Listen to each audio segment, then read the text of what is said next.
It is a Wednesday. We are live in Los Angeles. It's The Herd. Wherever you may be and however you may be listening, iHeartRadio, Fox Sports Radio, and FS1. I am so excited for today's show and so excited for tonight. Nets Celtics. This is the series I care about. Now the Clippers broke my heart. Nets Celtics tonight. I'm not leaving the house. No alcohol. Total clarity. Have to see the game inside the game. Joy Taylor, you know I'm into this series. This is huge tonight. It's a great series. You see that other series that I'm into? What was that, the Miami one? Doing pretty well. No, we might have a closer on our hands. Yeah. We'll see. This is going to be fun tonight. This is fun. I can't wait for tonight. Okay. Ben Simmons may play. Maybe he doesn't play. He probably shouldn't play because that's just the way Brooklin's been. So, boy, who you choose as a dance partner will determine how much fun you have at the dance. We are in year 3 of KD and Kyrie. Year 3. If they lose tonight and they're underdogs, they'll go down 0-2 and have statistically a 7% chance to win. It'll be over. And if they lose the series, here is what we get through 3 years. And by the way, these guys ain't getting younger. They're getting injured more. Year 1, out in round 1. Kyrie refused to play in the bubble. He got precious on us. Year 2, Harden joined. All 3 hurt, out in round 2. This year they lose tonight, they'll be out in round 1 again. Folks, if you were a couple of rock stars and you broke up from the band and you joined, and you had 3 albums, 2 were flops, and 1 was a very, very mild success, it didn't work. I mean, when Don Henley and Glenn Frey left the Eagles, Don Henley had multiple hits, Glenn Frey had a number 1 hit, and they got back together. They were like, we're better together. And they had multiple hits. In the Eastern Conference, without Kawhi, without LeBron, in the Eastern Conference, lose tonight, it's 2 first-round exits and a second-round exit. And tons of injuries and drama. And then add this layer to it. Luka's hurt in the West. Devin Booker's hamstring's a problem. Lakers, Clippers out. Here comes Golden State. Flourishing. Best they've played all year. Clobbering Denver. Folks, it's going to be a bad couple of weeks potentially for KD and Kyrie. Golden State's flourishing without him, a very quick reboot. The Celtics are going to flourish, win this series potentially, without Kyrie. James Harden left them both, and he's going to win his series. And these 2 guys that are smarter than all of us. KD and Kyrie have a little feel like all the Bitcoin NFT guys. You ever notice that? 92% of people who invest in Bitcoin and NFT are renters. Can't afford a home, but they're going to tell all of us the future of economics in America. Right?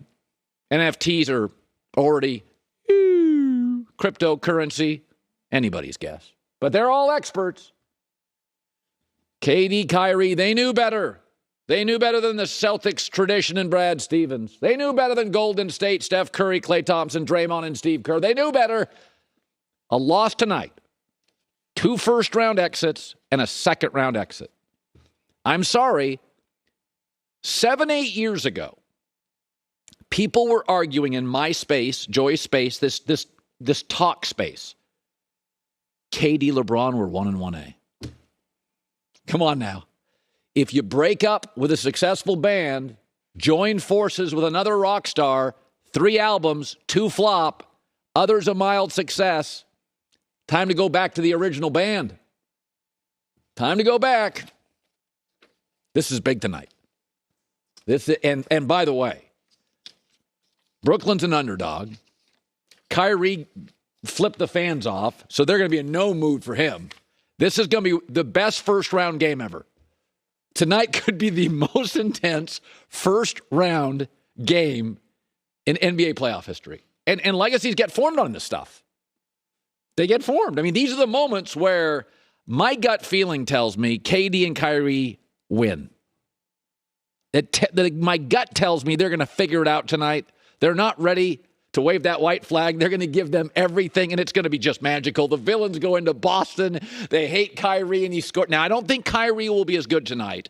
I do think Kevin Durant will rebound and put on an all-time epic performance. But this is going to be amazing. I don't preview games a lot. This is going to be a great game. This is a big deal. You don't leave the band hoping for 3 albums and 2 flops. That's not why you left the band. You left the band because you wanted to prove, I don't need the band. Don Henley's like, I can do hits without the band. He was right. The late Glenn Frey, I can do hits without Henley. Hey, he got a #1 hit. But they both admitted, let's get back together. The band was really, really good. We're better together than solo. These guys don't even have a hit yet. They don't have one song that's been top 10 on the Billboard charts. Very exciting. All right, let's talk about this. Pelicans beat the Suns. Hamstring issue for Devin Booker. I don't think he's out. He struggled with a hamstring. That's kind of been his thing for the last couple of years. I think Phoenix wins the series. But Brandon Ingram's a former Laker.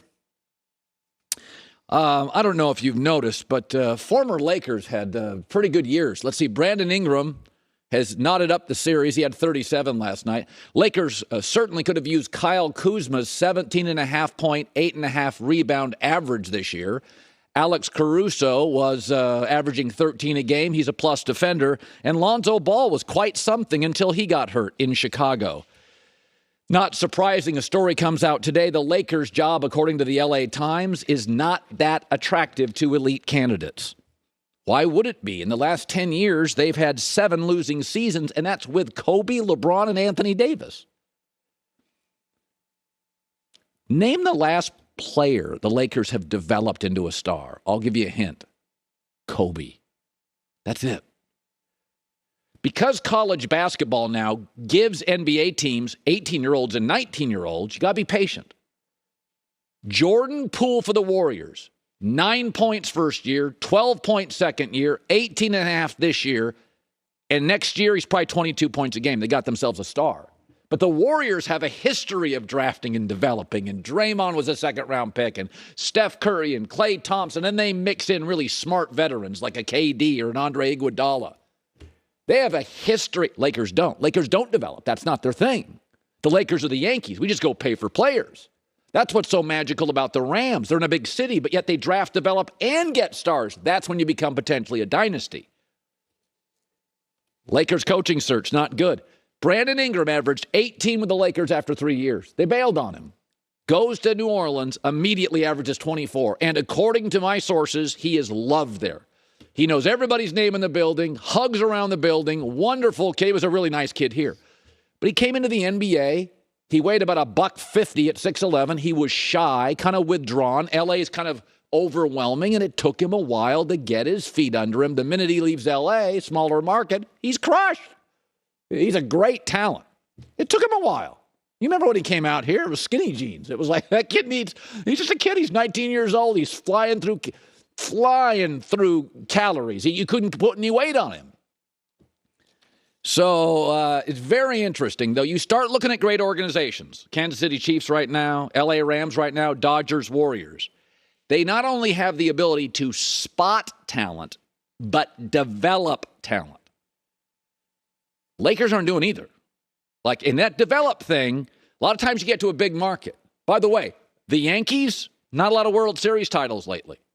Because the Dodgers, even though they can afford the big talent, do a really good job of drafting and developing their own. Yankees don't.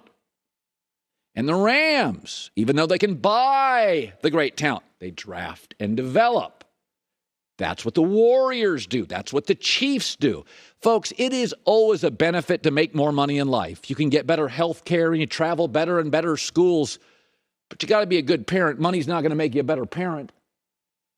We're right next to Hollywood. A lot of rich people with crazy kids with lots of troubles.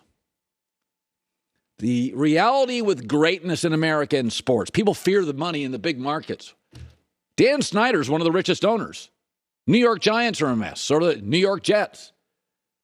Is that the Lakers are becoming like the Yankees and the Chicago Bears. They have this big brand and there's big money and game day revenue and they can but to be the Chiefs and the Rams and the Dodgers and the Warriors, you can't just bail on the draft and develop part of the game. And the Lakers The last guy they developed was Kobe. They just bailed on all these guys.